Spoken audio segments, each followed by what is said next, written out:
আসসালামু আলাইকুম দর্শক, আজ আপনাদের সামনে নিয়ে আসলাম গ্রামের মেয়েরা বা গ্রামের যারা মহিলা তারা কিভাবে ধান সিদ্ধ করে সেই ধান সিদ্ধ করার ভিডিও আপনাদের সামনে নিয়ে আসলাম। এরা পাতিলে করে ধান সিদ্ধ করে এবং খড় দিয়ে জাল দেয়।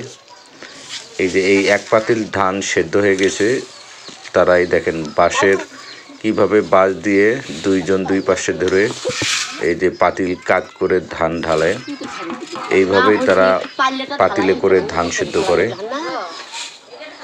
যারা আমার চ্যানেলে নতুন তারা আমার চ্যানেলটি অবশ্যই সাবস্ক্রাইব করবেন, আমার পাশেই থাকবেন, আমাকে সব সময় সাপোর্ট করবেন।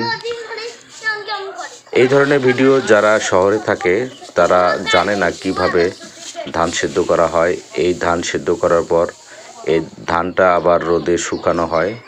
শুকানোর পরে এই ধানটা ধান ভাঙ্গা মেশিনে ধান ভেঙে তারপর এটা তারা পরিষ্কার করে তারা এটা ভাত রান্না করে খায়। এটা সব জায়গায় এইভাবেই হয়, কিন্তু যারা শহরে একদম থাকে তারা এই ধরনের ভিডিও অবশ্যই দেখতে পায় না। আর যারা গ্রামে থাকে তারা তো এই ধরনের কাজকর্মের সাথেই জড়িত থাকে।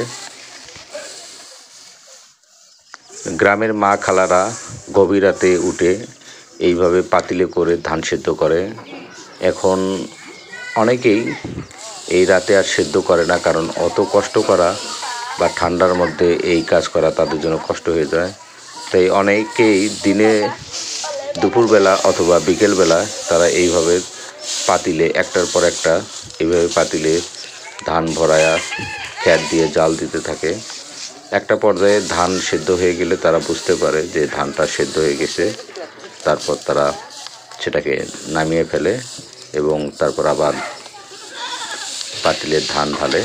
এইভাবেই ধীরে ধীরে তারা যতটুকু যার প্রয়োজন ততটুকু ধান তারা সিদ্ধ করে নেয়।